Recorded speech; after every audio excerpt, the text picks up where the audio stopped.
Michael Crichton is here. He is the author of 12 best-selling novels, including The Andromeda Strain, Jurassic Park, Sphere, and Rising Sun, and others.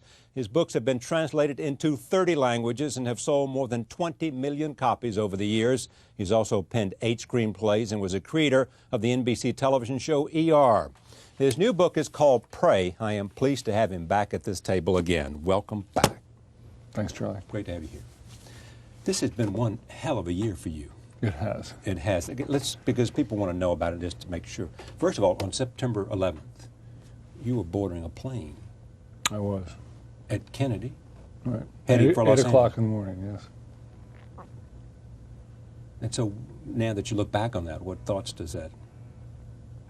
Well, you know, it didn't, we were put down in Indianapolis, and I then was making my way across the country. It was about 48 hours later before I started to shake, you know, and to realize that probably there are a lot of other 8 a.m. flights to Los Angeles that it could have been any number of them. Did you then also begin to read a lot about some of the conflicts that exist within the realm of terrorism and our relationship and all that kind of thing? Because I thought I read somewhere that you had become more hawkish because of this experience. No, it wasn't actually that. It was another one. Was it the time that someone broke into your house in Santa Monica and tied you up and put a gun to my head? Put a gun to your head. Right. And what was interesting to me was that I was watching the Sunday news shows the following week and realized that, I mean, they were going on as they always had, and I realized that I had moved on the question of Iraq without even thinking about it, because I was now understanding that there's some things that are the way they are, whether you like them or not, and actually talking isn't going to make a difference. There are things in that category. And you know, I think, certainly in my case, I think in the situation of a lot of people who are on TV giving their opinions, they can really arrange their lives and their worlds to be the way they want them to be. Yeah. And to have something come in very forcefully and be absolutely not in your control, phenomenally dangerous, and you must deal with it right then and on someone else's terms is not a typical experience. Let me turn to this book. The question always comes up about you is how does an idea morph into a book?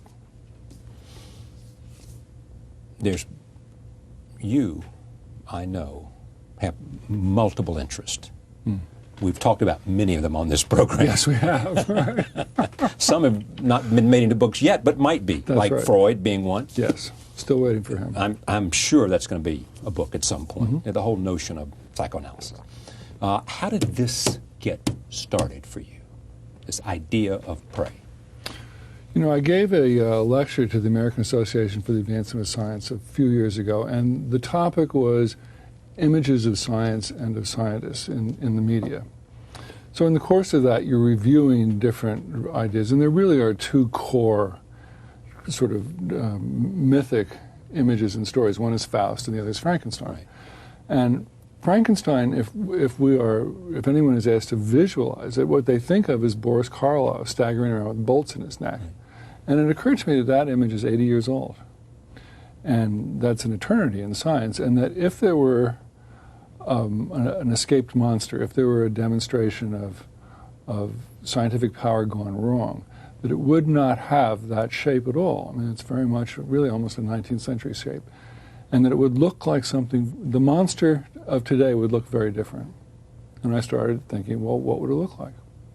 And how did you find out what it would look like? I mean, how did you end up with the kind of monster that you have? Well, there's also a reading list in here in case you don't know. Right, there's also an introduction about the subject as well. So you help us there by there is a growing interest. I don't know how long ago somebody at the JPL mentioned to me that the era of making these enormously expensive... JPL, the Jet Propulsion Laboratory at Caltech. Right, thank you. These hugely expensive space probes in which you sent one out and hoped for the best and then something might go wrong. Those days were over. They were going to start making fleets of these things and to send them out as sort of little swarms, and if something happened to one or another of them, that was okay. And that is really sort of the initiation of a whole notion of, or at least in my knowledge, of using biological metaphors for mechanical devices. And they start talking about self-repairing machines. And then pretty soon they talk about self-reproducing machines. And then they start talking about emergent behavior from populations of machines. And having really rather small and rather stupid entities, sort of like termites, are small and stupid, and yet they can build huge termite mounds. Having small little things and the behavior emerge from the group, populations. Yeah. You know, it's interesting. There's some people at MIT doing work on both artificial intelligence and artificial life. They're doing, as you know, I'm sure you know more about this than I knew from the get-go. But they have decided to sort of start from ants and the lowest species and work up as their model. That's right. Rather than top down. Top down. Right. Top down, I think most people would agree, doesn't work now. Yeah. So you got to work. You figure out what they can do, and what is the minimum scale you can get this down to try to figure out how to build something. Right. Yes, and also. And what characteristics do they have? Well, and you know, eventually they can soon have more characteristics than a termite. I mean, they talk about making computer programs with virtual agents, and the virtual agents can interact. Some can have goals, and others can be, you know, assisting the goals, and they can change their minds. And I mean, they can be quite sophisticated in a certain way, and yet the behavior of the program as a whole is the sum of all these behaviors. And so the programmers are programming the bottom level, and the behavior of the total program is something that's not programmed. Now, here's what's interesting about brain. You not only you have a great idea, first of all, but this is not the first scientific idea that you've had that can be made into an ongoing page-turning novel. You also have here this very interesting story of a husband and wife in which the husband has been fired and he's at home. Right. He's a house husband. Right. She's dynamic and driven, and she works for this sort of a controversial company, right? Right. Now, when did that come into being? After you decided on the science, or before? And how does it mix into this? Don't know. Probably about 5 years ago, I had this isolated image. It was the image of a very well-dressed businesswoman coming home from the office late at night and going into a nursery and slapping her kids. Yeah. And that's all it was. And I would think, oh, that's kind of odd. What's that about? And it would go away, and 6 months later it would be back, and then it would go away again. And this has been several years. And finally it began to come to me repeatedly to the point it was a kind of a visual obsession. And I began to think, well, you know, why am I thinking about this? What's it about? And I began to see that I could do this story that interested me in a domestic context and have it begin that way. And she works at the company where bad things are about to happen. Right. And he happens to be an expert in one aspect of the problems that are about to erupt. So we have a story. Yes, we do. We have two characters already. Yeah. And we have a story. And we have a location. Right. He's got to go somewhere in the desert to see what's going on. Yes. So we're off and running here. We are. Now, what's hardest about this so far? Putting this book to paper. Putting this story to paper. The most difficult thing was that because I mean, we're talking in a very rational way. Yeah, right. What I had in mind to do for this, so. Yeah, but what I had in mind was to try not to figure it all out too carefully. Yeah. So I would get to certain points, and I would think, well, what's going to happen now? For example, the wife is a phenomenally important character, and everything's about the interaction of the husband and the wife. Right. He goes off to the desert. She's not there. Right. And it stopped me cold. I thought, what do I do now? Right. She's not here. Yeah. She should be. Well, I better get her back pretty soon. But in the meantime, what's my second act? You know? Yeah. The science you have locked before. I mean, you have come to grips with the science. But then you have a difficult problem, it would seem to me, which you got to figure out, how can I make this so that scientists are not going to think I'm silly, and real people, ordinary people, who don't have the luxury of your time to study, can comprehend it. Is that easy or difficult? It's difficult. That's a real mountain for you to climb. It is. It's a lot of rewriting is what it amounts to. That's what it is? Yeah. You get to the end of the story and then go back and rewrite, or you rewrite chapter by chapter? No, the sections, I'm mostly talking about the sections that are didactic, or that are trying to explain the science. And the issue is really to try and do it very quickly, to space it out so that you're not giving a huge lump, but you're the plot is sort of calling for a little explanation here and then a little explanation here, and to do it clearly without being completely incorrect. It's delicate. Why is it you're so fascinated with science? I mean, we all know you went to medical school, and we all know that while you were in medical school, you start writing novels under pseudonyms and help pay your way. And we all know that Jonas Salk said to you, you're a better writer than doctor. Yeah. Right? True words. And he said no. Yeah. So what is it about science for you? I don't know. I mean, I think it's something that's very easy for me. And it seems to me that an enormous amount of what constitutes social change in my lifetime has been a function of scientific development. So the technologies that we're experiencing, which are, enormously different from what they were 20, 40, 50 years ago, are what's driving a lot of the change in the society. And increasingly, I think, if you don't understand the science, you're not going to be able to really make informed decisions. And arguably, in the past, some people would say we have made very uninformed decisions. You have basically said also that the only time that science has been stopped was with the supersonic transport. Yes. That's the only time people said it's too much environmental damage and too much noise and it's not worth the cost. And too expensive. And too expensive. And who wants it anyway? No other time. Now, there are a lot of people in Congress and everywhere else saying, we know how to clone, but we ought not go down that direction, Where are you worried about science? I'm quite worried about the whole area of self-reproducing technologies, which is already biotechnology. Yeah, right. And that's part of why I did this, was to try and make an example of what might be in our future. But we don't really need to worry about nanotechnology right now and self-reproducing 20, 30 machines. years off. Maybe 10, but not today. Here's what you have said also. Atomic bombs are terrible weapons, but genetic engineering can do far more damage than nuclear bombs.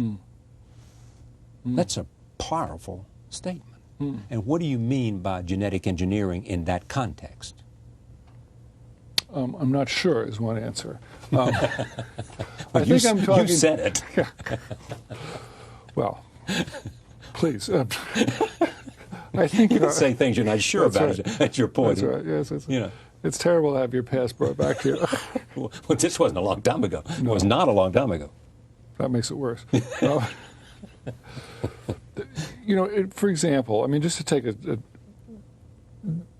at the height of all the Cold War and all the issues about nuclear exchanges, nobody seriously thought. I mean, in the days of Herman Kahn, or, the Dr. Strangelove imagery, no one thought that a nuclear exchange would end life on the planet. But conceivably, if there was some kind of a virus that interfered with photosynthesis in enough plants, which is the essential component to life. Right. Everything's gone. The biosphere is essentially wiped out. Yeah, it's possible. Different kind of power. And it's possible. Oh, I don't know. I hope it's not possible. But there certainly are coming to be some examples in which things that were imagined to be very, very difficult in genetic technology are being discovered to be not necessarily so difficult. Bad things. So back to my question. What's necessary for a civilized world to make sure that it makes wise decisions about science? Okay. I have a weird answer, which is, why don't we all walk around naked? And it isn't really because there's a law about it or there's a regulation. We don't do it for lots of reasons, and we're trained not to do it. And there's all kinds of social pressures not to do it. And I think one important thing is the education of scientists themselves, in terms of having an intuition and an idea about what not to do. I mean, a very important change in my lifetime is I have heard scientists say, we were looking at this line of research and we decided not to follow it. It's too dangerous. What example is that? Give me an example. I can't. But you've heard him say it. Your point is you've heard him say it. No, I mean, I know what it is, but there's no point in saying that. Oh, you know what it is, but you're not going to tell me. Yeah, I mean, it's something extremely toxic. So, wait. Okay, just let me understand a moment. I'm going to let you go by. It's okay for you not to tell me because in your own judgment you want to censor yourself. But you're not going to tell us because you don't want us to get alarmed by it or because it's up to the scientists to debate this and come up with some idea, and there's no sense in doing it on mass media. I mean, yes. I mean, here's a group of people who have decided not to follow this path, not to take these risks, and why should I be shooting my mouth off about it? Will you tell me after the program? Yes. Okay. Yes. I mean, I want to know. This is something that could be so dangerous that they don't even want to go there. Right. And it's also something about the balance of, how likely it is to produce something beneficial. Okay, here's my point. Okay. There's always somebody that will go there. But, you see, this is interesting. That's right. And the classic argument always was, I might as well do it because if I don't do it, the next guy will. Right. And what's happening now is that there's a new kind of ethic, and scientists are saying, somebody else may do it, but I won't. Yeah. And if enough say that, we're okay. Correct. That's the idea. Yeah. Yeah, it's a little bit like saying, why don't you, rather than going with the majority, why don't you stand for something? If one person stands up unconscious, other people will begin to say, there is power in, right. In numbers. Right. And there are certain things that we ought not to do. At least not now, or at least until we know more. Because we don't know more. Right. The genie could get out of the bottle and then it's too late. Right. I mean, most of it's in molecular biology, or is it? Most of it's there. At the moment, yeah. That's where the scary stuff is. Mm-hmm. Yeah. So what's the science at work in prey? Nanotechnology. Watch this tape. This is Bill Joy, who wrote an article for Wired magazine, and he alarmed a lot of people. And scientists came out of the woodwork arguing with him, saying that he was an alarmist. He talked about robotics, and he talked about nanotechnology, and he talked about other things. Roll tape. Here it is, what he said on this program.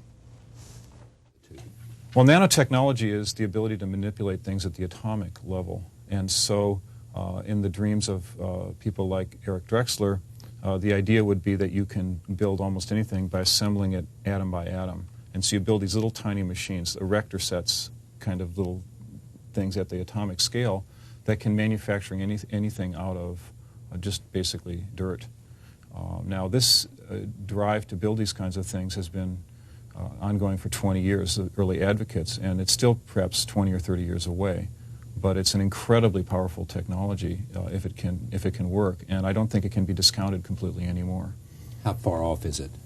Well, I thought it was quite a ways off 10 years ago when I first heard about it, but last year a friend of mine who's a physicist told me that he thought that molecular electronics, which is an electronic form of nanotechnology, was very, very practical. And there's been some coverage in the press about some work that's been done. For example, Hewlett-Packard and UCLA have done some research in this area. So I think that's probably the first commercializable nanotechnology, and we may see it in the next couple of years. It's the beginning of a new field.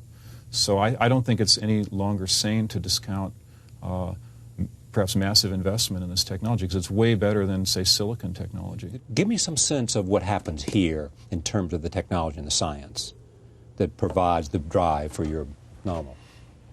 What I tried to address was the limitations that exist, which are considerable in terms of having nanotechnology become a really viable technology. I mean, I think clearly it's on its way. I mean, clearly it's going to be a major 21st century technology in the way that computers or nuclear technology influenced the latest century.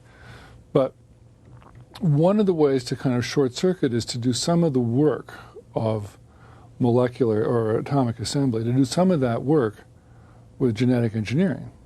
In other words, people have noticed, at different times, if you want a certain kind of a molecule, well, we have these cells that are just expert at making whatever you want, and that's what we're doing right now.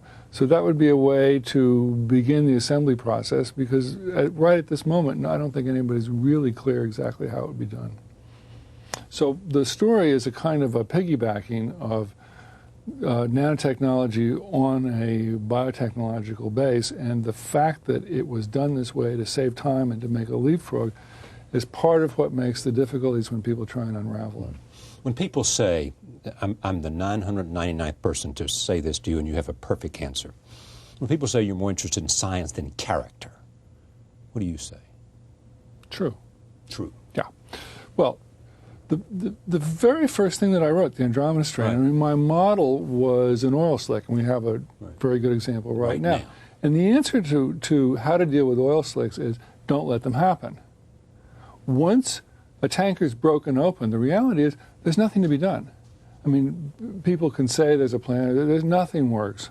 And that's why we see all these pictures of people scrubbing off birds and stuff. Nothing works. So the solution to that problem is don't let it occur. And in the same way, I think the experience of a lot of technological circumstances, scenarios, which is what I'm usually writing, individual personality traits in the way that we ordinarily think of them are not very important. In other words, people are caught in some giant thing that it doesn't matter whether you're a good guy or a bad guy, a fast thinker, an impulsive person. You're trapped in this. Okay, but let me counterbalance that. Yeah. I mean, clearly you want to write interesting people. I mean, whether it has nothing to do with their ability to solve the problem, you want to have interesting people in a novel or a movie dealing with the problem. Do we not? Or is the problem so significant and so powerful and so interesting that as it moves along, it doesn't matter how dullard these people are, in your case they're not, but is that the thesis? Partly. It depends, it depends on which thing we're talking about. But I mean, it's certainly true that when I was doing Jurassic Park, I had to eliminate a lot of interpersonal stuff because you can't have two characters discussing some life issue.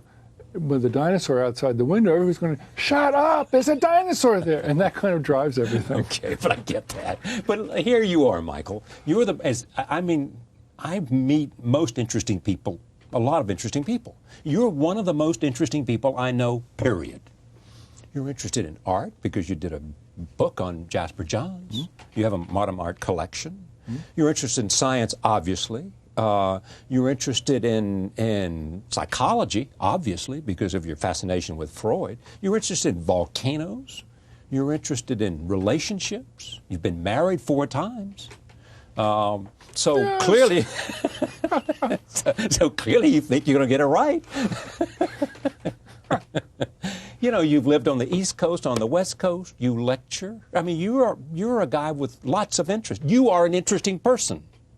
Is it possible that you can, don't you care about creating characters on paper that are as interesting as you are in real life, with passions and relationships and, Okay. One answer is what I told you about the dinosaurs. Yeah. The other answer is that what I really believe is that we have an idea of a mental landscape about our motivations and why we do things, and I don't actually believe any of that stuff. So part of my problem is... You don't believe in pride and ego and I do, failure and all that stuff. But I don't believe in a sort of Henry Jamesian way. I don't believe that we know why we do what we do. Really? Yeah, I mean, J.B.S. Haldane once said, he was a famous mid-20th century biologist, and he said that he had thought everything over and he'd come to the conclusion that he had no idea what motivated him to do anything in his life. Do you have any idea what motivates you? Tell me. Not really. You don't? It just happens? I think it really does. If you ask somebody, let's say somebody asks you a mathematical score, what's 6 times 9? And you go 54, and I say, well, what was the process you went through? The answer is, wait a minute, Charlie, but there is no process. You have it right away, and you don't know how you got it. And I think an enormous amount of thought is actually that way. I know. It just arrives. And then we make up a story about how it happened. Oh, maybe. Now, I think you're wrong on this, actually. But I do know you're right about the brain. I mean, all the people studying the brain are saying, it's a little bit like, I don't say to myself, I want to drink a cup of coffee, so I got to reach out and put my hand here. Just boom, Right. Now, that's part of it. There's no motivation here, just how I do it. That's part of what they're learning about neurons and what neurons do and what different neurons do. And when you show them this stuff is as exciting to me as nanotechnology, if not more. Mm-hmm. In fact, I'm surprised you didn't write a book about the brain. Just wait. Just wait? Just wait. You're fascinated by it as well as I am. This whole idea of artificial intelligence is equally interesting to you. But, you know, the brain issue, and if what I'm talking about has validity, is it now comes down to serious questions of free will. You know, now, the experiment that I always like is if you're really observing people, if you touch someone on the shoulder, they will begin to turn toward the touch before the nerve fibers have reached the cerebral cortex. So their brain doesn't know that they've been touched, but they're already moving toward it. And if you then say to them, well, what did you do? They say, whoa, somebody touched me, so I turned. But that's an ex post facto explanation. So what's the real explanation? I don't know. You don't know? I don't know. It must be something unconscious. Unconscious, or it yeah. must be almost reflexive. I have asked scientists, lots of them, some of the best, tell me what interests you the most. A number of them say the unconscious. They're fascinated by it. Others are fascinated by memory, how memory works. You know. But the unconscious is the most frequent answer I get. Right. I agree, actually. And is this part of the reason you're so fascinated by Freud, or is that a whole other subject? No, I was mostly interested in what psychology looks like once you take Freud away, because he's apparently wrong on everything, just about. You know, I mean. And yet still viewed as one of the great influences of the 20th century. Yeah, still viewed. Yeah. Still, I mean, I think probably an important intellectual figure, as Marx is an important intellectual figure, or I'm not sure what else, but not because he's right. He's not right. I mean, the basic fundamental. I mean, I think even down to the core structures, id, ego, superego. That's not right. The primacy of early childhood in terms of how you turn out as an adult. That's clearly not right. I mean, we have plenty of studies now that show it's not true. Have you ever come to grips with your relationship with your father and understanding it? I think over time that relationship, at least as it exists now, I mean, he's been dead for many years, but has evolved considerably. I mean, he died when he was 55. Yeah.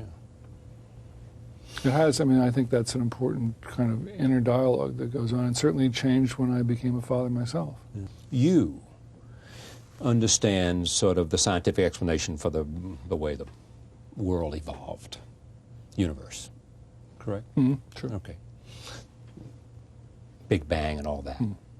You can take it to a point where you believe you see a role for a creator. Am I wrong about that or not? In other words, you have looked at this and you understand the science and believe in the science, and yet somewhere out there makes you say, maybe there was a role for a creator. True. You want to know how I think that? Yes, okay. Of course. So, let's say God's really smart, which he probably is, right? Or she. Okay? What would be the most interesting way to go about making the universe? And I would think the cleverest, neatest, slickest, most sophisticated way would be to start with the minimum number of things and have them change and develop, and so that you start with this little tiny infinitesimal thing and it blows apart, and pretty soon it coalesces into stars and galaxies, and then eventually we have the byproducts of the stars as other heavier elements, and then pretty soon we've got some life forms here and there, and then the life forms go, and then there's some kind of life form that can look back on this and go, how did this happen? But the Creator only had to do this initial act. It's pretty fantastic. Anyway, that's what I think about it. So therefore, what does religion mean to you? Religion to me really means ethical systems. Does it really? Mm-hmm. In the end, it comes down to a sense of values. It does, yeah. For you. Yeah. This has already been sold to the movies. Yes. To Fox. Yes. It's published by HarperCollins. Yes. You have a new publisher. It used to be Knopf for you. Right. You made a change because? I thought it was. I thought I was getting lax, and I thought that. I thought both I and my publisher were taking each other for granted a little bit. And new players might make a difference. Did it make a difference? Seems to. Seems to. Different editor, though. I mean, here you come with a different editor after having been edited by Sonny Manta for a long time. Right. Right. You've sold it to the movies. 2 remaining subjects for you. I have many, but I have time limits. You're developing a game for Sega. Now, why in the world are you doing that? It interests me. What interests you? I don't know. I mean, I do know part of it. I mean, I think in some way that how we define visual entertainment is going to be, in the classic way of movies and television, is going to move aside or shift, and there's going to be more interactive forms of everything, storytelling included. And I'm interested in seeing if I can do something in those areas of developing things. This is not exactly on point, but it is in part. I just returned from doing a profile for 60 Minutes on Tony Hawk. He's the best skateboarder, as you must know, from California, from Santa Monica. Best skateboarder around, 34 years old, makes games and everything else. All of a sudden, I got inside that culture. It is fascinating. It has its style, it has its fashion, it has its personality. It is extraordinary, you know. And you understand all of how they can translate that into, and how kids how they connect to it. More kids want to skateboard than they want to play baseball now. That's number one. But more often, the more interesting thing is that why is it that games are so attractive to them? One, they can do it by themselves, I think. Number two, it's fast moving. They like that. And on and on and on. It is fascinating to me, too. Michael Crichton, I could talk to forever. This book is called Prey. Here's what they say.